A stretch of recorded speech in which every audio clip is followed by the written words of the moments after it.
एक दुर्दैवी चित्र जे दिसतं, शिवजयंती सोहळा जेव्हा केला जातो तेव्हा महाराजांचा ट्रॅक्टरवर एक फोटो ठेवला जातो, एक पुतळा ठेवला जातो, समोर डिस्कोचे लाईट लावले जातात, डीजेच्या भिंती उभ्या केल्या जातात आणि फक्त ढना ढना ढना वाजवत कपाळाला चंद्रकोर लावली, दाढी वाढवली आणि गळ्यात प्रतिपश्चंद्र लेखे व वर्धिष्णुर विश्ववंदिता शाह सोनो शिवसैस्या मुद्रा भद्राय राजतेचं लॉकेट घातलं म्हणून महाराज आपल्या अंगात येत नाहीत.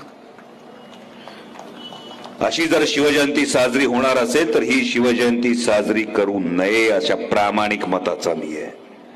जर शिवजयंती साजरी करायची असेल तर छत्रपती शिवाजी महाराजांच्या विचारांची जयंती करा, छत्रपती शिवाजी महाराजांच्या आदर्शांची जयंती करा. छत्रपती शिवाजी महाराजांनी जो एक महत्वाचं स्वप्न दाखवलं, म्हणजे संपूर्ण जगाच्या इतिहासाला पडलेलं कोडं आणि हिंदुस्थानच्या मातीला पडलेलं सुरेख स्वप्न म्हणजे छत्रपती शिवाजी महाराज.